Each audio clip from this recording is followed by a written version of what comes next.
Raja Madhava Kunja Vihari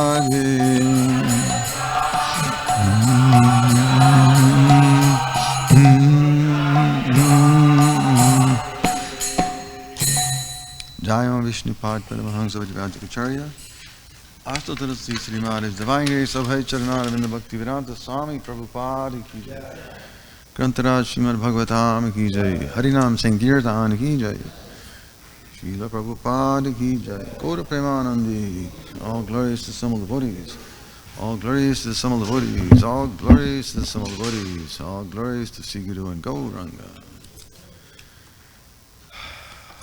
Nama Om Vishnu Vadaya Krishna Padastabhale Srimati Bhakti Vedanta Swami Niti Namani Namaste Saraswati Devi Gauravani Bacharani Visisa Sinyavadi Pasachadistani Om Namo Bhagavate Vasudevaya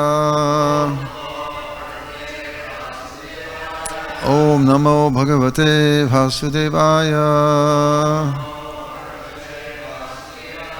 Om Namo Bhagavate Vasudevaya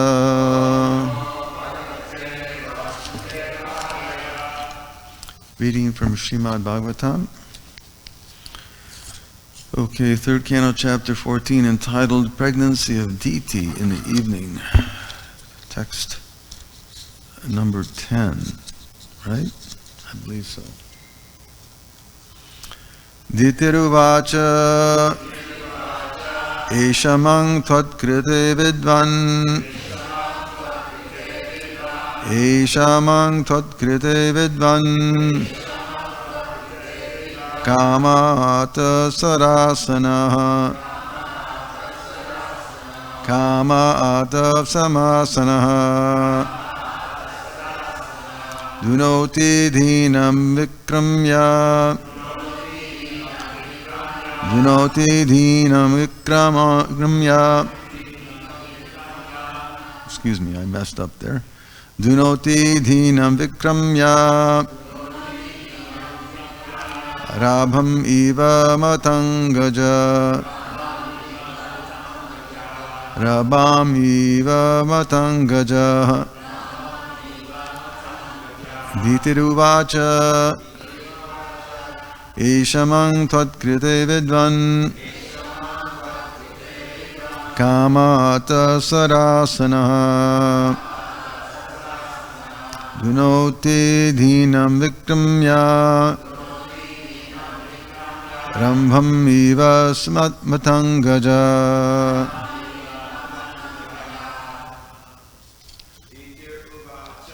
Itiruvacha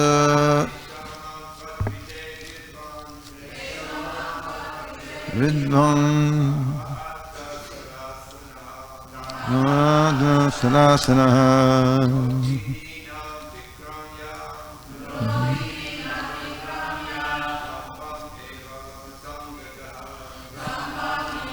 Gadhangaja Dhitiruvacha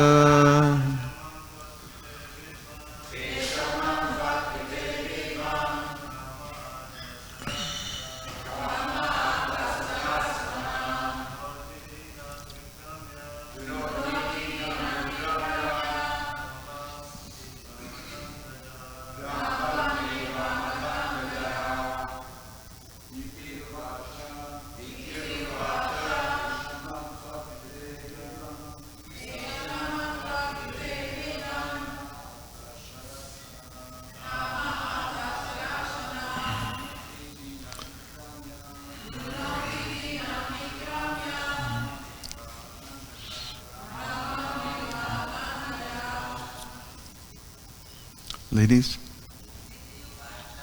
Itiruvacha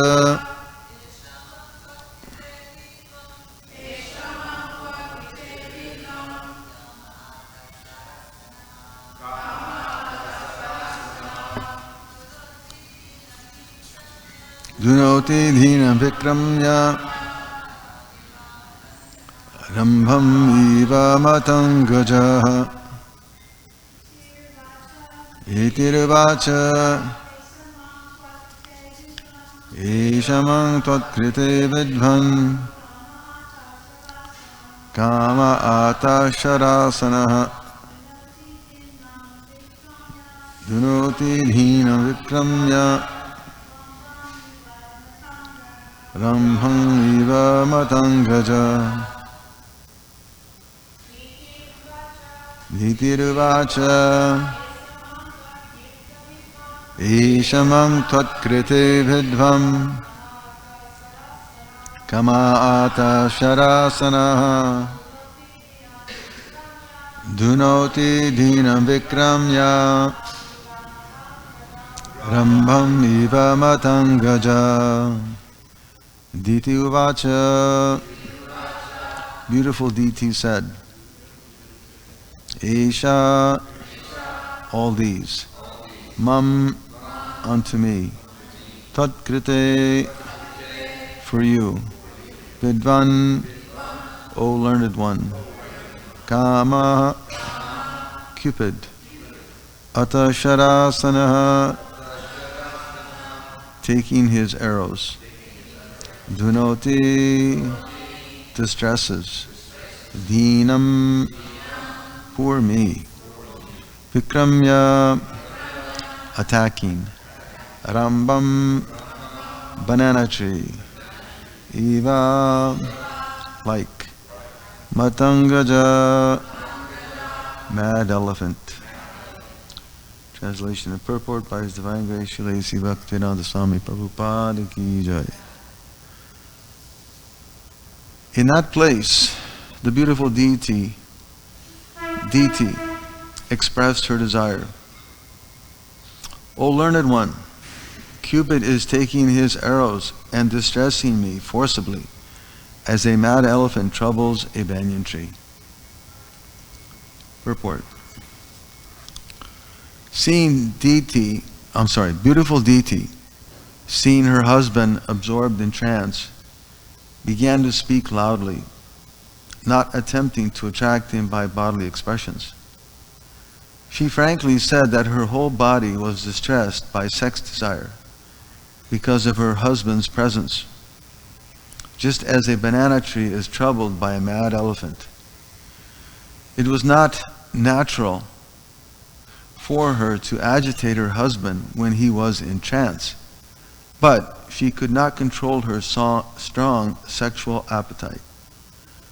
Her sex desire was like a mad elephant, and therefore it was the prime duty of her husband to give her all protection by fulfilling her desire.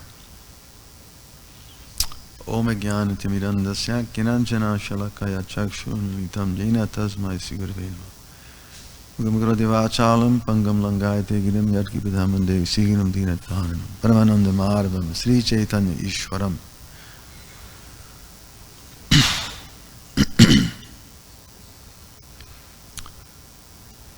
So here where Srila Prabhupada is so nicely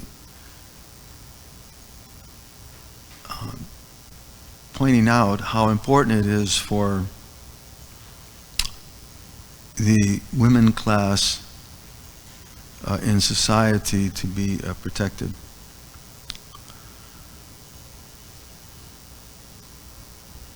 But that protection also has to be by qualified persons. Otherwise, we can see that society, as Krishna says in Bhagavad Gita, it means the ruination. If the women, the children, the elderly are not being, and the brahmanas, the cows, are not protected, not given that protection, society is destined to be a failure. And we're seeing that practically in present society because the protection is not there to the cows, of course. Instead, people are very eagerly slaughtering the animals as if they were, and they treat them as if they were some carrot. Right, like a vegetable. You think you can grow a vegetable, let me just herd all sorts of animals, whether they be chickens or pigs or whatever, cows, and let me just cultivate them as I would a vegetable and slaughter them.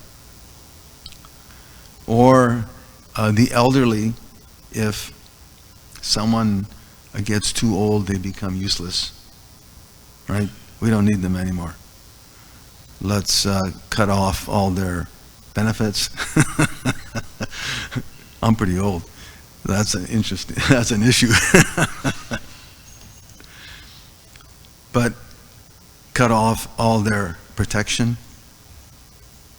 Society has no solution.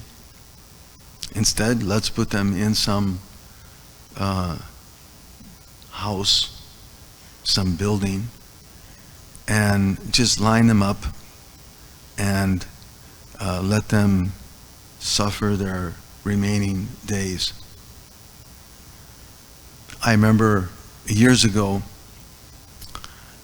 my mother used to work in a care center for handicapped or elderly people. I recall this very clearly. She used to clean in these homes or in a facility, senior citizen center or something like that. And it wasn't far from our house. And I remember going there one evening, one afternoon, just to see what she was doing. And when I walked in, she was there on the side, and there was this old, senior person, elderly person, sitting, lying in the bed, and they were looking up in the toward the ceiling, and they were calling out, "Who are you? What are you doing here? Get away!" As if they saw something that I certainly didn't see. Of course, we know what the Bhagavatam tells us who that is. They start with Y, Yamadutas. And they come for those who are suffering in their final days and who have no Krishna consciousness or protection for that matter. Or the children. Nowadays, of course, we can see that children, it's dangerous to go to school. You can be shot down. It happens every single day. Go to the school and you don't know who has what, or some discontented person, former employee, whatever. I used to go to school there 10 years ago, 20 years ago, and come back and get revenge and start slaughtering. And then, of course, the women. And when the women are not given protection, because of their inclination towards sense gratification, there has to be some protection given. Therefore, in Vedic society, the girl is protected in her youth by her father, then in her marriage by her husband, and then in her latter years by her children. It's a very scientific process. But when that protection is not there, things happen. As we're going to read in this particular pastime, deity, or as Prabhupada points out here, right at the last verse, or last line, her sex desire was like a mad elephant, and therefore it was the prime duty of her husband to give her all protection by fulfilling her desire. Of course, that husband has to be qualified. Again, all of these things have to be qualified. And as we'll read later on in this pastime, Kasyapa, not being a pure devotee, became heavily influenced by her desire. And this is the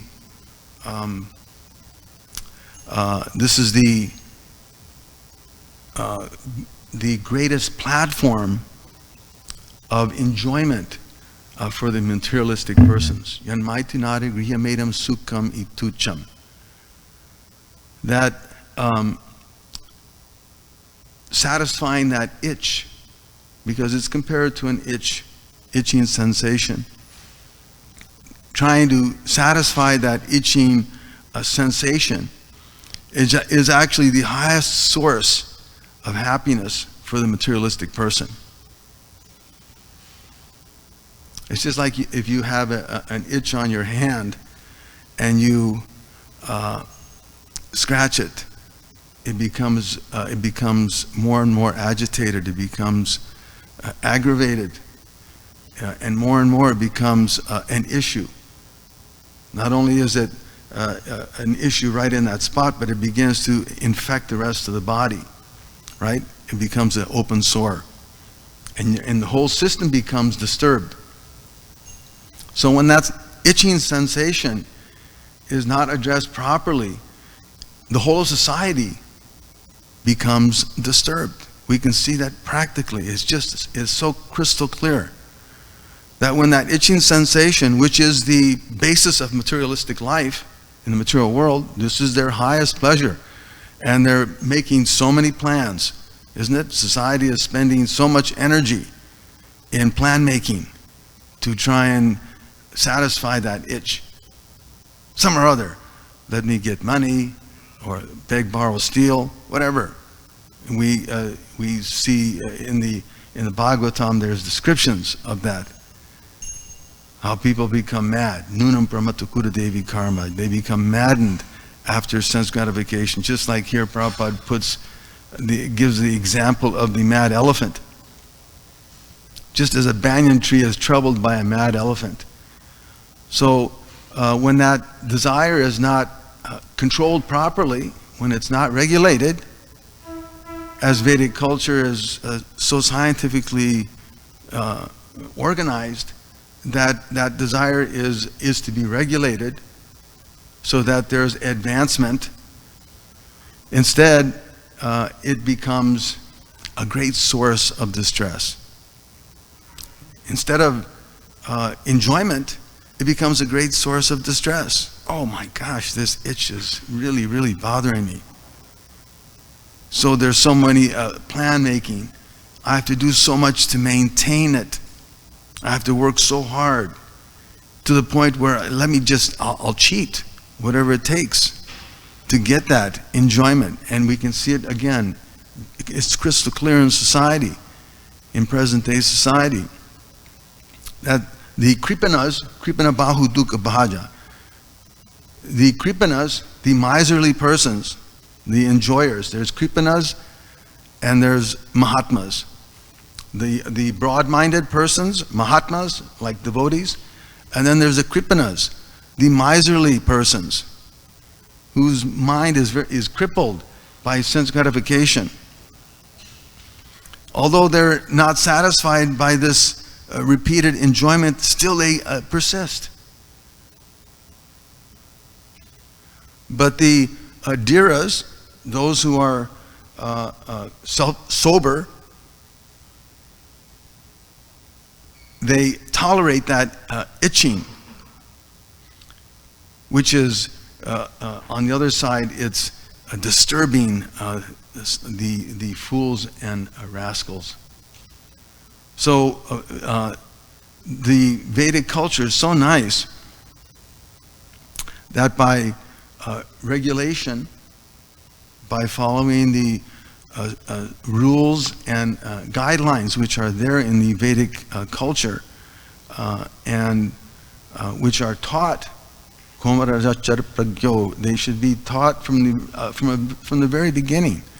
And it's not that, it's 20, 30, 40 years have passed and let me just turn on to it. It doesn't work like that. One has to be trained. Because again, the senses are so strong, right? As Krishna says in Bhagavad Gita, Purushasya Vipaschita, that these senses are so strong and impetuous that they carry away the mind of a man, even of discrimination, who's endeavoring to control them. You can work very hard, and certainly people are working very hard to control themselves and control their habits and their lifestyles, etc. But unless there's some standard or knowledge, it disappears in a second. Again, because the mind, as Arjuna says in Bhagavad Gita, Chanchalam Himana Krishna Pramati Balavadridham, my mind is just flying all over the place, just like the raging wind. I can't control it. So and again, this issue this attraction is the basic principle of material existence. Punkshastriya mituni bhavam etan. Again, the Bhagavatam tells us that this misconception, on the basis of this misconception, the hearts are tied together, right? And those entanglements, they increase life's illusions to the point where one is just simply thinking of I and mine, right? Janasya moho yam hamameti, that this is my home, this is my body, this is my property, these are my children, relatives, wealth, children. This, like in this particular pastime later on, we'll read how Diti, after she was demanding of her husband Kasyapa, who relented based on having a child, because again there was no other intent there. Okay, fine. I'll agree to this if we follow the rules, right? You have to follow the rules. So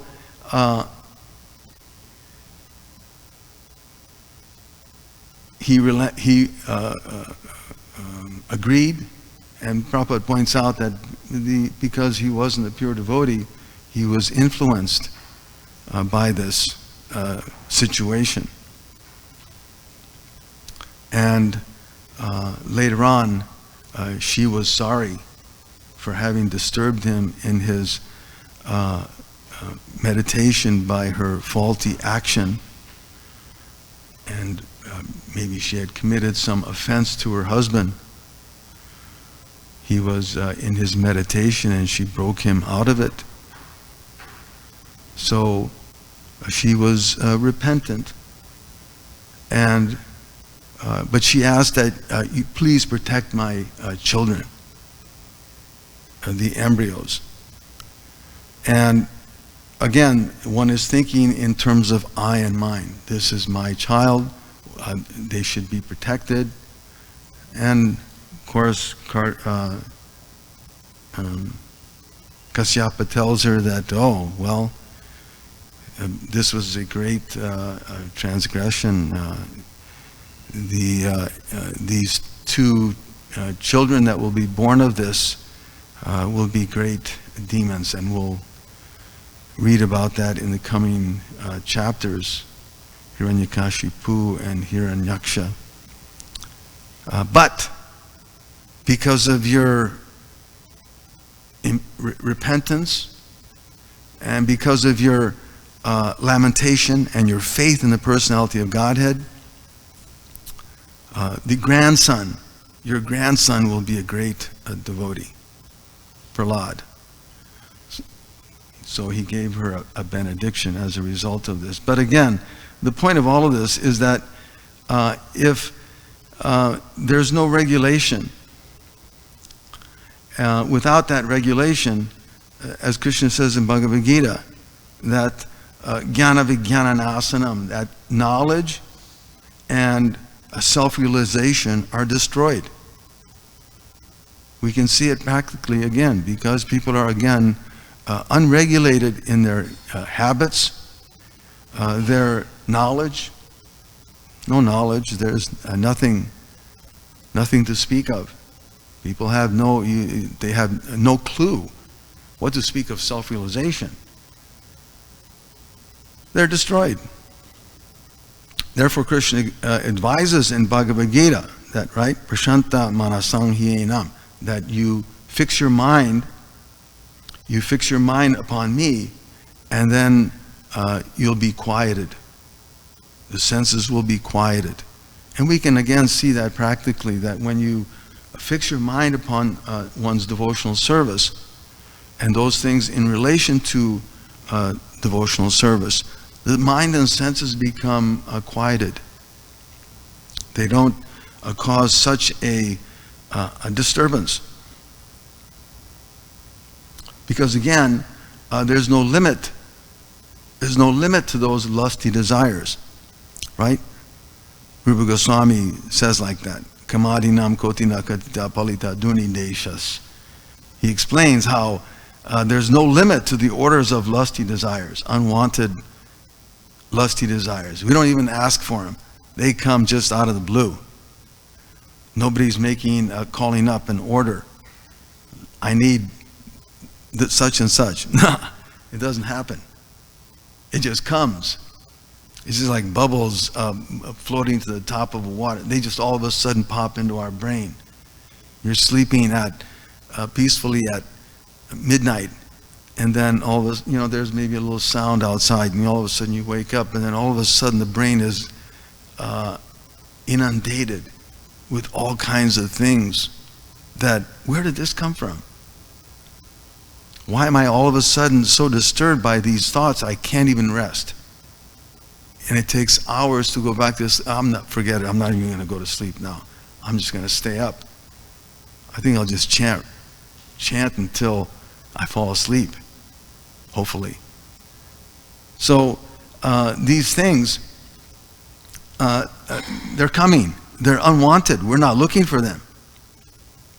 And then he says, although I've rendered them so much service, they've not shown me any mercy. It's just like in the material world, if you serve somebody, you do something for someone, at least they give you a little bit of reciprocation, right? Maybe you'll get some money, or you get some friendship, or whatever. But these lusty desires are so ungrateful that you can serve them forever to no end, and they show you no mercy. They never let up. They keep on pounding you until you're submitted, until you finally surrender and, okay, I guess I'll just go ahead and do what you tell me.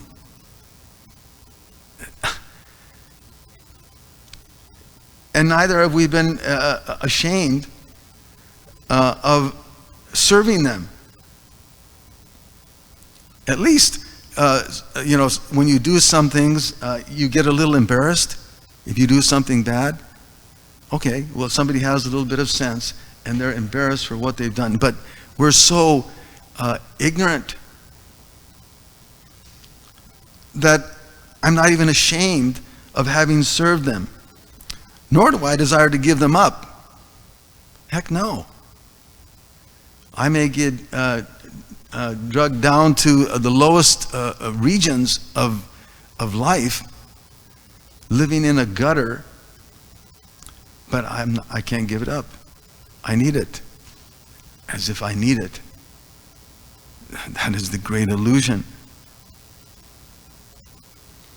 But now, due to transcendental knowledge,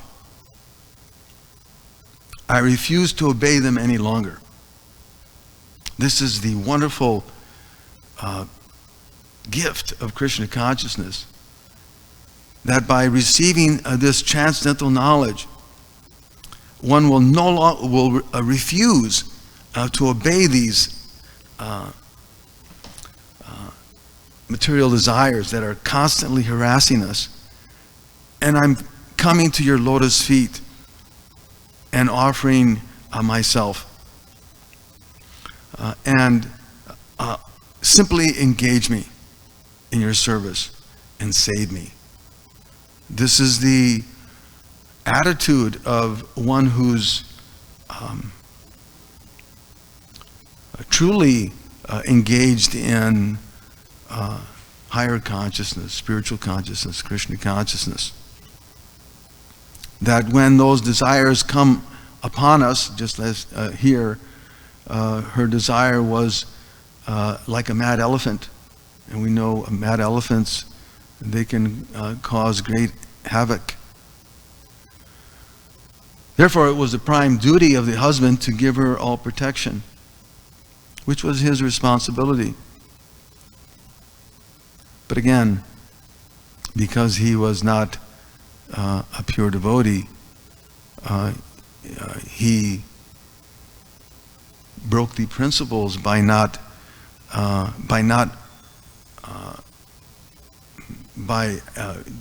the act was done at a inauspicious time,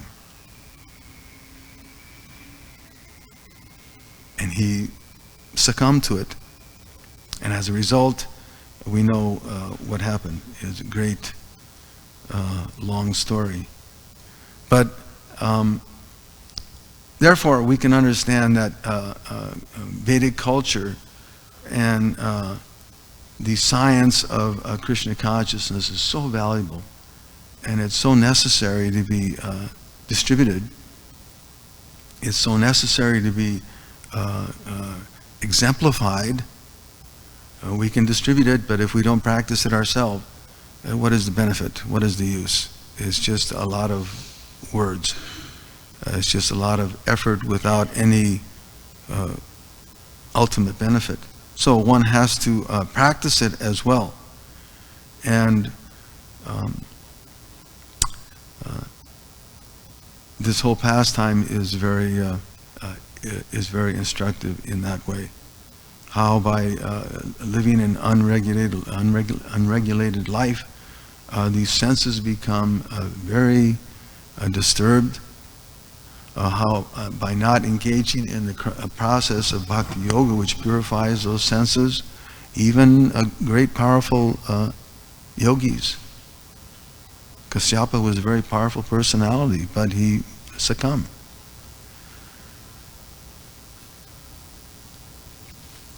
So also today is just one quick word about Madhu Pandit. Today is a disappearance day, I believe, of Madhu Pandit, and who was a branch of the of Gadadhar Pandit, in the lineage of Gadadhar Pandit, and he's glorified for having established, what does anybody know, in Vrindavan? Gopinath Temple, one of the principal temples of Vrindavan. Madhu Pandit Prabhu ki jai. So, any questions or comments? Yeah, Bigapati Prabhu.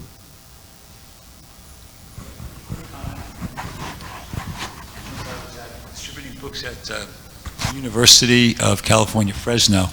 There's a lot of agricultural students up there. So I remember I approached this one guy. I said, "So, what do you do? What does your family do?" He says, "Oh, we grow beef." It's kind of confirming the point you made, that they think of it like a vegetable, basically. Yeah, we grow beef. Yeah.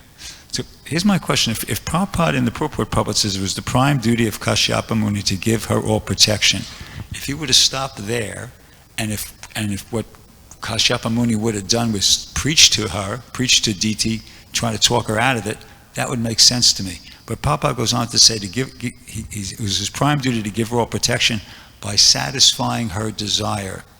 Means, I think, when I hear that, it suggests to me that Prabhupada's saying it was his duty to give her protection by having sex life with her.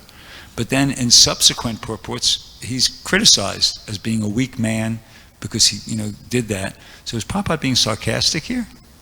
How do we understand this statement? I think Prabhupada was building to that point.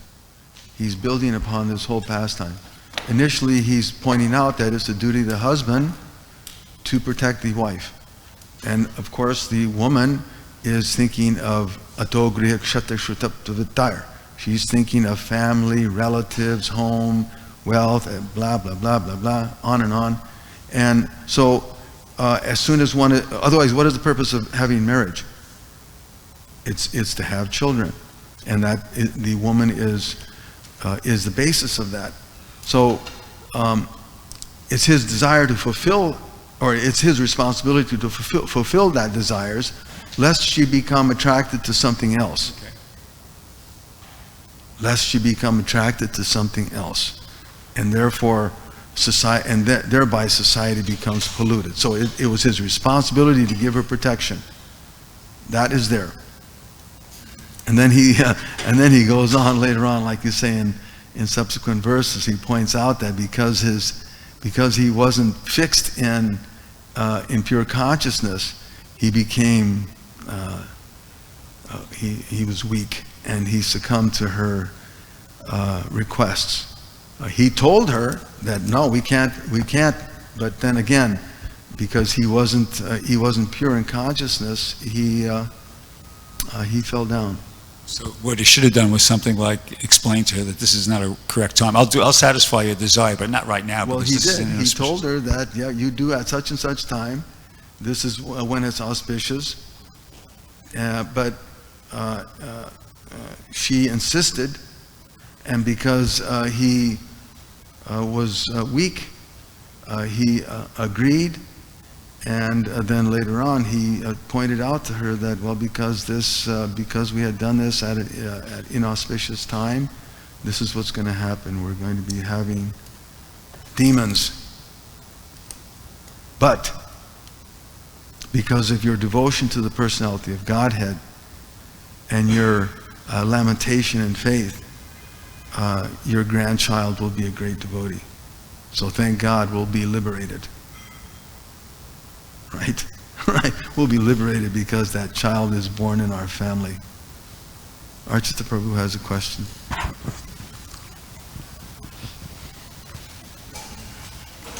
Thank you for a very nice class, Prabhu. You made the point in your class.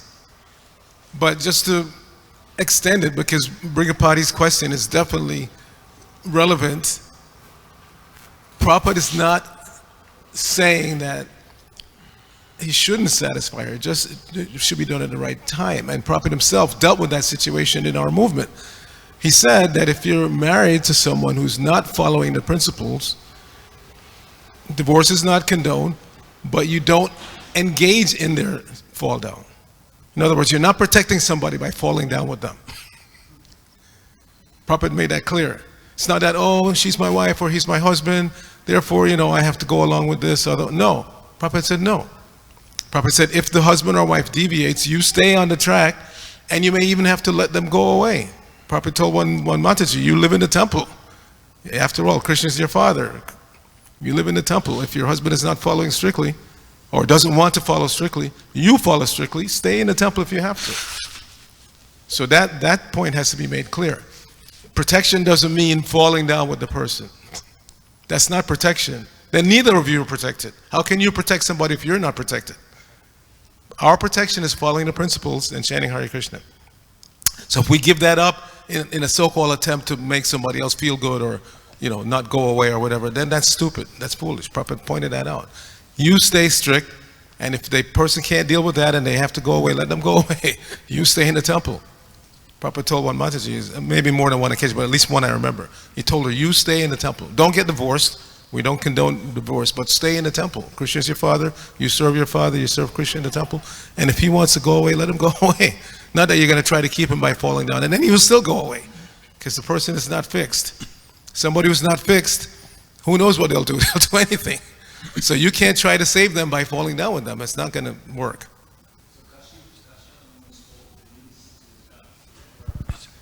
Yeah. He just wasn't insistent enough. Yeah. Yeah, Srila Prabhupada, no question? One more, quick. So, according with what everything is said here, so in marriage life, husband and wife should have sex only for procreation of children, because this is Correct. according with, regulated principle.